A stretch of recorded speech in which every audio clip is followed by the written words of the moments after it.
Can our beloved Arizona Wildcats remain undefeated against maybe their toughest Big 12 test yet?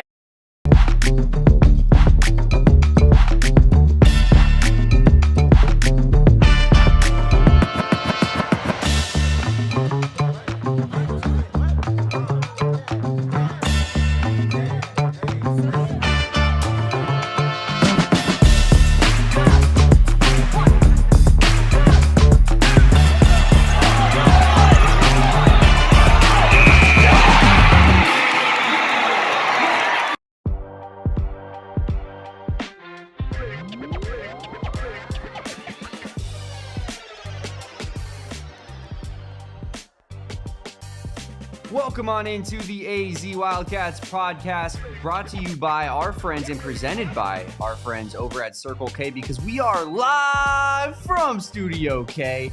And of course, I am Damon Fairall. He is Kevin Thomas. We are the AZ Wildcats podcast. This is our pregame show for Arizona versus UCF in just a mere 28 minutes here to tip off, Kevin, as the number one Arizona Wildcats take on what is maybe their toughest Big 12 test yet in the UCF Knights. Kevin, a team that was ranked just last week, fell out of the rankings, but is still a very good squad with a great resume so far this season. Very excited to get into this basketball game. Yeah, me as well, Damon. It's a good day for basketball. You have all types of great matchups today. You and I have been watching some of them here at the office. Miami, Ohio, final, remains undefeated at 19-0. They were just one possession away from leaving Arizona and Nebraska ball as the two undefeated teams. But then there were still three. But yes, Arizona has to handle business today to remain undefeated and be a part of that trio that we were just talking about. And it's going to be a tough battle today in UCF, because we know in this conference of the Big 12, the hits do not stop coming in this conference. You have UCF, Cincinnati. We look at Cincinnati, we make jokes about Wes Miller and the Tim Burton character of it all and whatnot, but like that is a tough team, as we're seeing, as evidenced by that first half they just put together against Iowa State, where they were leading at the half in that game. So the Big 12 does not stop hitting Arizona, and UCF, you got to get out on a good foot here. You overcame TCU on the road, overcame Utah on the road. But arguably, Damon, this is their toughest test of on the road yet in the Big 12. I believe, at least in my opinion, UCF does a lot of the things that Arizona does at an elite level. UCF does them at a really good level. And I think if you're Arizona, you have to bring your A game today in order to get this one done, because they have a lot of good matchups for you on that side. They have a lot of rebounders, they have a lot of scorers, and they have a lot of size. And I feel like that is a recipe. If I was gifting an Arizona opponent like one magical wand wave, you guys now have bibbity bobbity boop an elite skill, and that's how you're going to beat Arizona. I would probably give a team size rebounding, like rebounding size, however you want to semantics that out. But I would give them paint presence is what I'm trying to say. And UCF has a paint presence. UCF can rebound.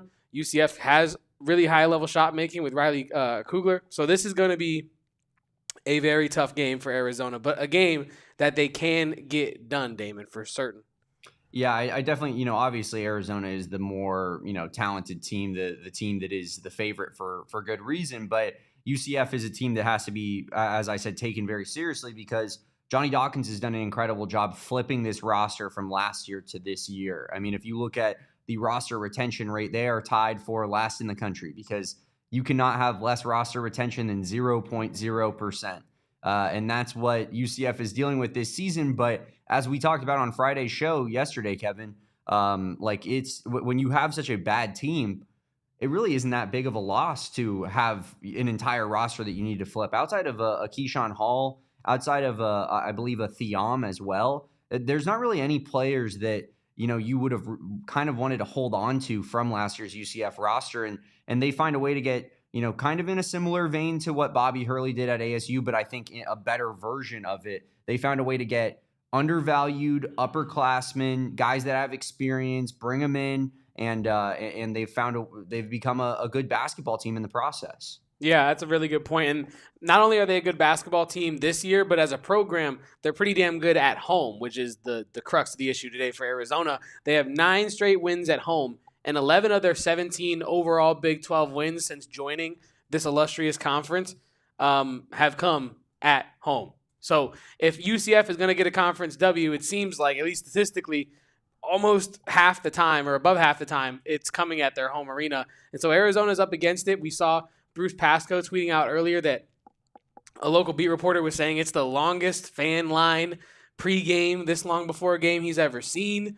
And I think that is what happens when the target is on your back, and it's only growing larger when you're the number one team in the country. Other undefeateds are falling all around you, and you keep winning. So the target's only going to get bigger, and I think UCF has an opportunity today to really give Arizona fans a scare. This is kind of the same way Arizona State did. I think a lot of people, to a lesser extent, right, think that Arizona should handedly beat UCF. I know that, a lot of people that cover this team, like you, like me, like Saul, like Corey, are trying to tell people, like, this is a pretty close game. Like, UCF is a pretty damn good team. The Big 12 does not really get too weak, right? And you're going to have games where you get pushed, and this is going to be another game. So we're going to learn a lot about Arizona today. This is their toughest road test, in my opinion, so far. Bill, who is, I believe, coming to us live. Boots on the ground. From the arena, says there is an entire Arizona red section here, and that is beautiful.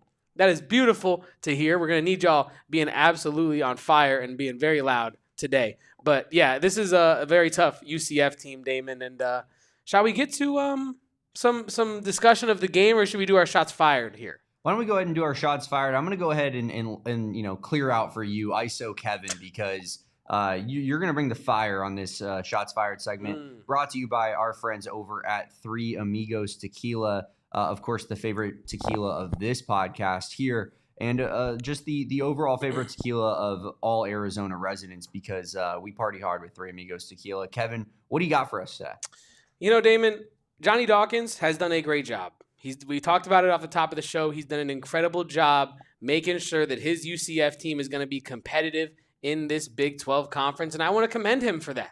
I want to say plaudits. Good job, Johnny Dawkins, but do you really believe that you can just, in the NIL era, just go get a bunch of, who's who of mercenaries in the transfer portal, lose Keyshawn Hall, lose Mustafa Thiam, and get closer in margin to Arizona? I absolutely disagree. Hell no, you will not do that. You cannot just throw a team together to save your job and beat the number one team in the country. That is not what is going to happen today. Keyshawn Hall is not walking through that damn door. BJ Taylor is not walking through that damn door. Jermaine freaking Taylor. They got some great Taylors over there. Really, they do. Is not walking through that door. Koa Peat, Mo Krivas, Ivan Kharchenkov, Jaden Bradley. The boys are going to show that there are levels to basketball in the Big 12 Conference, and they're going to get a W tonight on the road and remain undefeated. Shout out to Three Amigos. Shout out to Johnny Dawkins, because he's going to need some Three Amigos after tonight. Hopefully it's belt to ass here in just a mere matter of moments as we get started in Orlando, Florida. But how is that Ramona's Reserve, Kevin? You know it. It's the 3 S's. Sweet, spiced, smooth. It was absolutely incredible. Delicious. Every time. Every single time. Ramona's Reserve. Wonderful stuff. And I think, I obviously, this is one of those games, Kevin, especially in the new era of realignment, where you're looking at UCF and you're going, am I supposed to hate these guys? I barely know these guys. I met him yesterday. You told me I'm supposed to hate him? Like, we've played UCF in football once, to my memory, that in my lifetime at least. We played them in basketball last year, skunked them, as we should have, because they were terrible. Like, I don't got a lot of hate in my heart for UCF, but here's what I will say. UCF fans, you already claimed a fraudulent national championship when you beat Auburn in, what was it, like the Sugar Bowl in like 2018, something like that. Guys, it wasn't a national championship. You were an undefeated team. You didn't make the college football playoff. I agree, you should have been in it, but let's stop calling it a national championship. It's nothing close. Now, if you beat Arizona, are you going to sit there and tell us it's another national championship because we're the number one team in the country? That's all I'm thinking about, Kevin. Is this UCF's national championship tonight? I would go ahead and say that it is. If they win, they will treat it as such, but too bad they're not going to win. You guys are frauds. Shout out to Three Amigos. Shout out to the Arizona Wildcats basketball team, hopefully making us look like smart men on the other side of this one on our post game tonight, where I expect to see each and every one of you. We're running out, Kevin. We are Is this running our out. 4th bottle? Maybe. I'm looking over there at the graveyard we have in the office. I'm sure you guys are familiar with a graveyard. We all went to U of A. We all had one, I'm sure, at some point or time when we were in Tucson in college.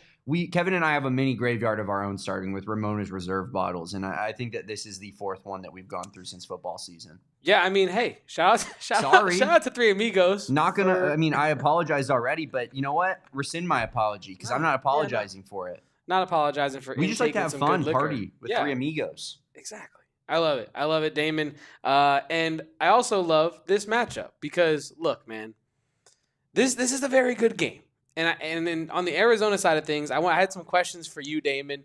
What do we expect from Mo Krivas in this matchup? Right? He's so far been the most consistent starter to not get into double digits.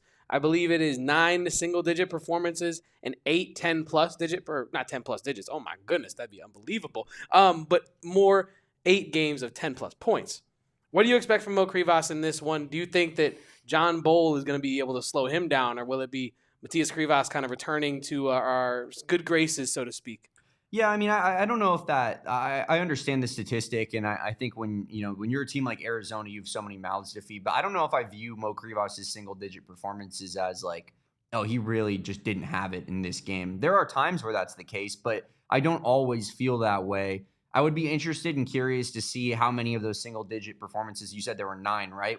Where he is around 8 or 9 points. I'm assuming most of them. Because his floor is typically pretty high, right? Like he's given you 8 points on, 3 easy buckets or, 4 free throws and 2 easy buckets usually on any given night. And then he has room for, getting higher than that, a ceiling that is much, much better than that. I also think it's a factor of having the best defense or best bench player in the country playing your position right behind you. Like there are just times where it's Tobe Awaka's night. We watched it against ASU.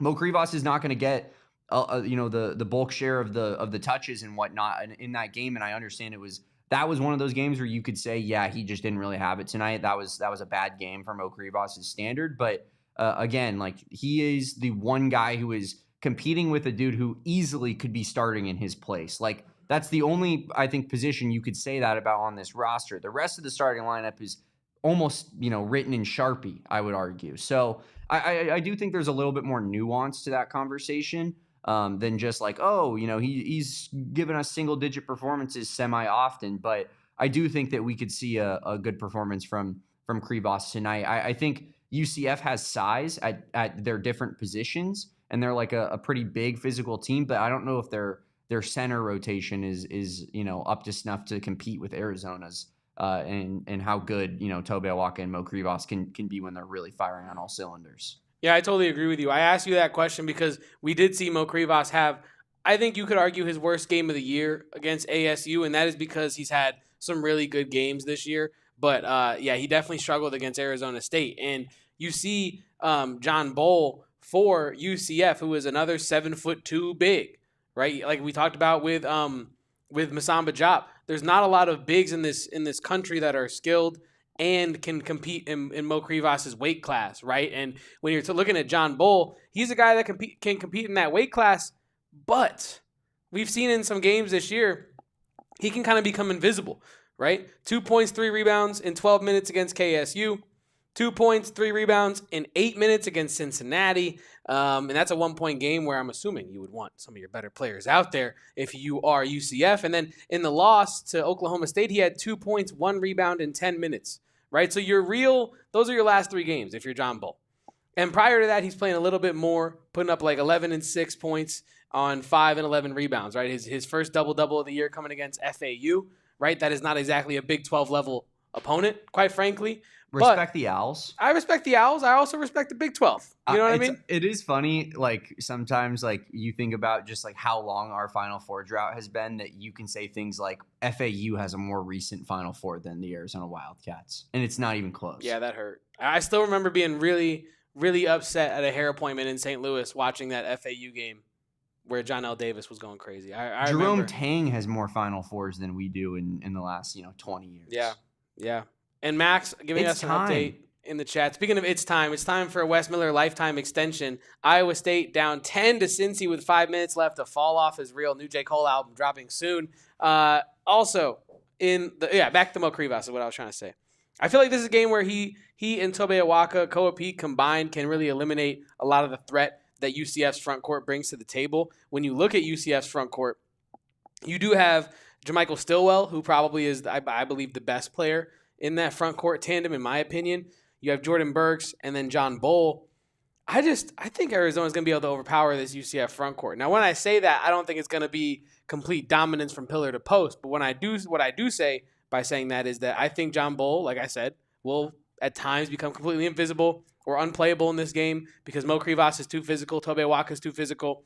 I think Jamichael Stillwell is too small to properly guard Motiejus Krivas, right? And I think Tobe Awaka, he is too strong for Stillwell. So that will be seen.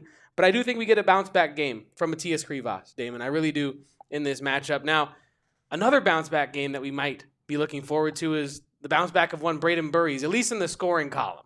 I do want to preface this conversation by saying Brayden Burries has rebounded the ball very well. Yeah. And he's still involving himself in the game. However, the scoring has taken a dip in the last 2 games. He's had 6 points in each of the last 2, combining on 5 for 15 shooting.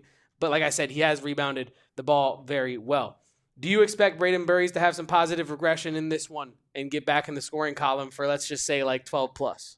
Yeah, I mean, you look back at his recent game log. You mentioned the 6 points in the last 2 outings, but before that, he's averaging about 18 points in the previous 10 games. Like he was playing his best basketball of the season, and against some really solid opponents in there, right? Like it wasn't just Denver and Norfolk State and Abilene Christian. It's also Auburn, Alabama, San Diego State, like good teams, right? And then at the start of Big 12 play against both Utah and Kansas State. But TCU and ASU been a little bit of a step back. I do think that it bears noting that those are 2 teams that I think are tough defensive coaches and structures. I know that you're the world's foremost Bobby Hurley hater, but still a tough team. If he does anything, it's play hard-nosed defense consistently year in and year out. Just they typically don't have the offensive firepower to go toe-to-toe with anybody that's has a pulse. From a TCU perspective, Jamie Dixon, very similar, probably just a better version of that, where they're always going to be a tough defensive team in particular. You look at UCF, I think that it's somewhat kind of a wild card because last year it's not like they're a school that just consistently has this defensive structure. They're not West Virginia, right? Like they were horrible last year, and in large part their defense was pretty bad because they had one of the best offensive stars in college basketball on their team. And so, I think that, this is an opportunity for a Brayden Burries to kind of, get back and have that good game again, Kevin. When you mention a lot of these really good UCF players, I think that, you're talking a lot more about wings, a power forward in there. Like, I don't know if I know that I'm forgetting his name right now, the guard who's averaging 7 assists for UCF. Folks. Yeah, he's Themus. having a great season, but I don't think that's the type of guy who's going to be able to stop Brayden Burries from getting where he needs to go on the offensive side of the basketball. I expect Brayden Burries I think he'll give us 12 plus tonight. Yeah, I also expect some positive regression in the Brayden Burries realm because he has been playing well in other areas. Now, I know he's not been hitting his shots, but I do expect for him to go down today. And on that note, Damon, you are going to see, I feel like, again, that second half Koa Peat in this game. Maybe not nearly as intense because it is not the rivalry game for his hometown team. Play the Adele song, right? But I think you will see a focused, aggressive Koa Peat yet again in this one. He has really ticked up the aggression since conference play, and that's something that you and I, as well as the Mikhail Madness podcast, noted that we expected to happen, right? Koa Peat, a guy who is comfortable chilling in the third row of the van with Jaden Bradley in the non-conference, let his teammates get their feet under them. And now we've reaped the benefits of that. But he's dropped 20-plus in both his last 2 games. In his last 3 games, Damon, he's got 27 rebounds combined. And he's also going for 4 assists versus K-State, 3 assists versus TCU, 3 assists versus ASU. He's balling right now. I expect Koa Peat's usage to stay really high. And Jamichael Stillwell, while a good player, while incredibly iced out, as we saw yesterday on the pod, he is not Koa Peat, right? And the same way Alex Condon is a hell of a player, he is also not Koa Peat, and he also got dog walked by Koa Peat. So I expect Koa Peat to have a really good game today. This, honestly, underrated, I feel like, who knows? Maybe today's the day where you get a Brayden Burries and Koa Peat explosion. I saw some people on Twitter, maybe it was Prim, maybe it was Burries Muse, kind of, clamoring for like a Burries Peat freshman explosion in a game.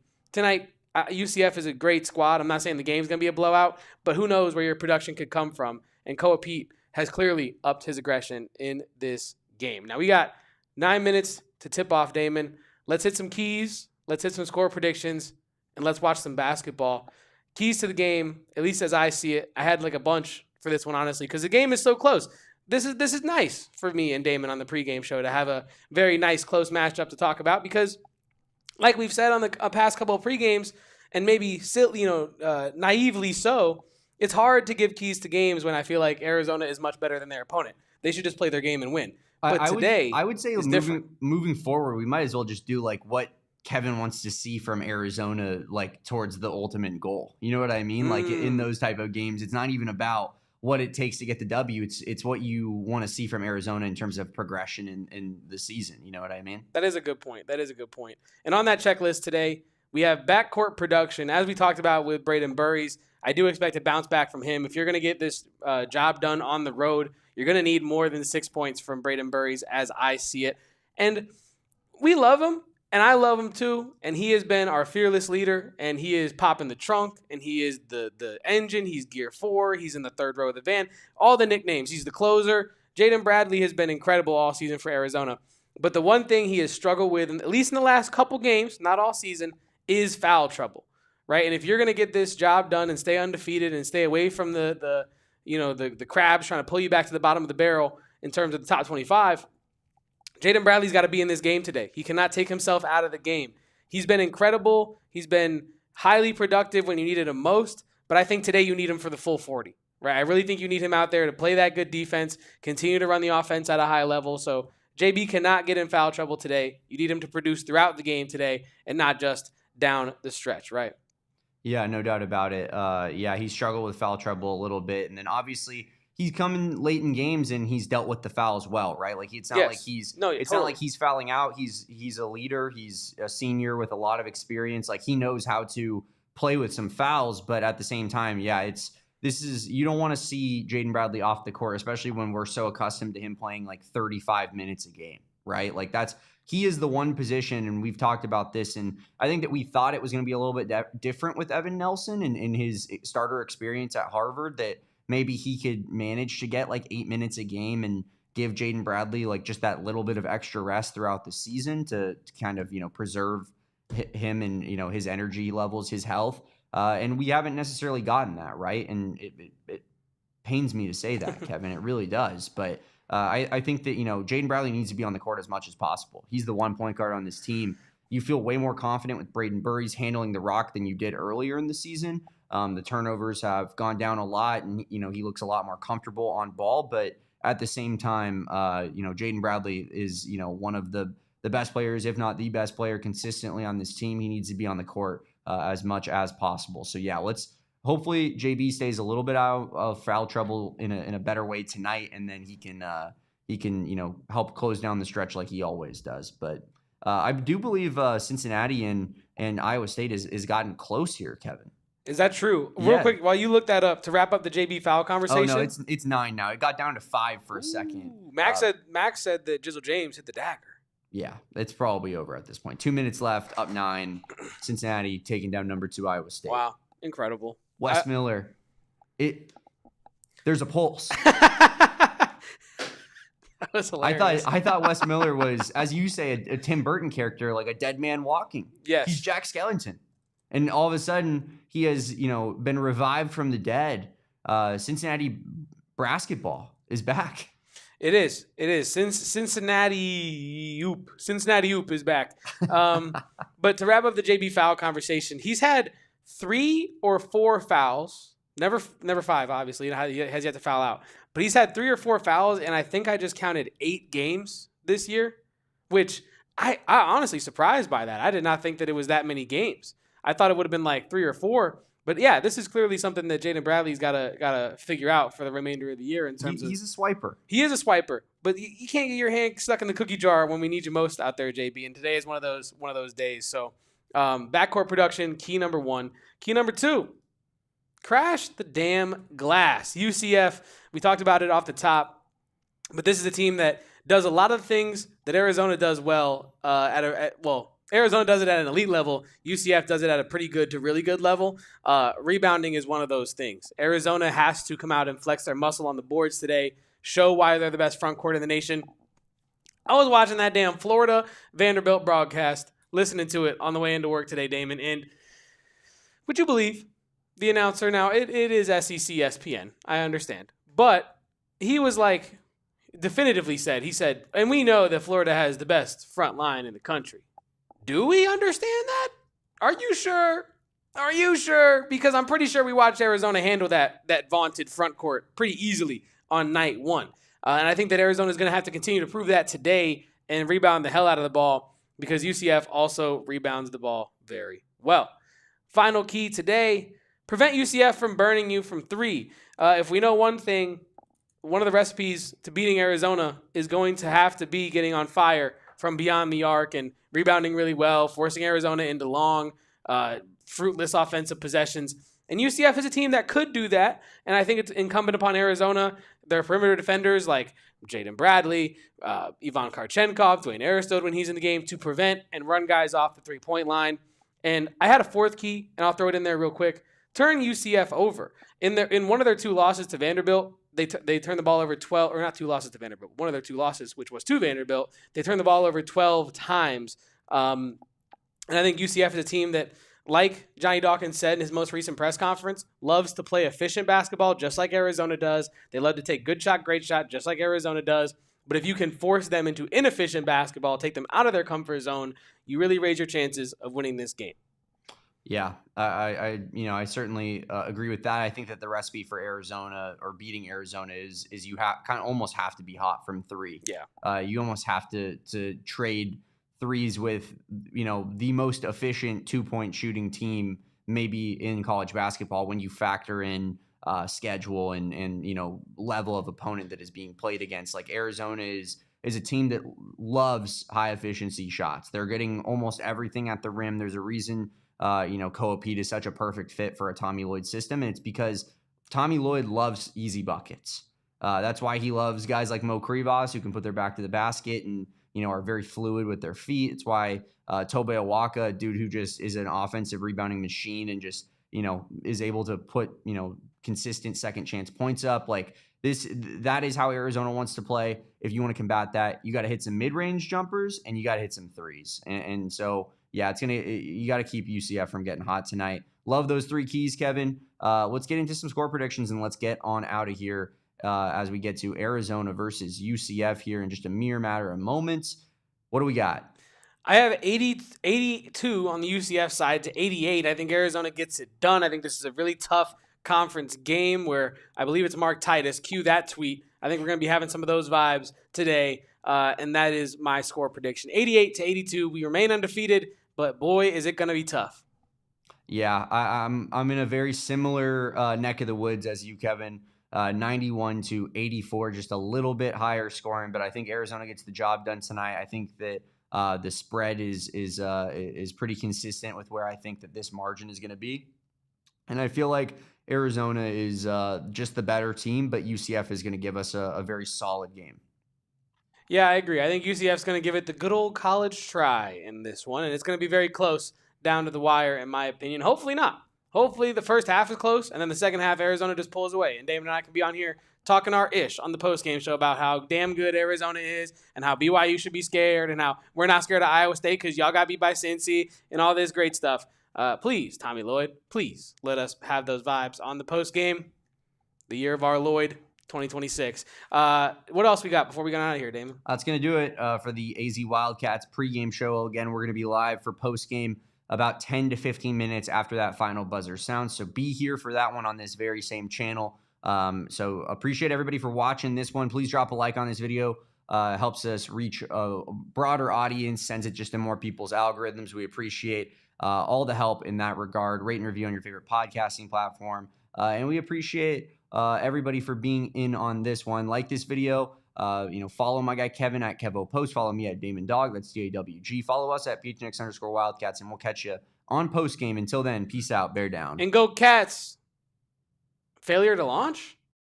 We all silly like the mayor.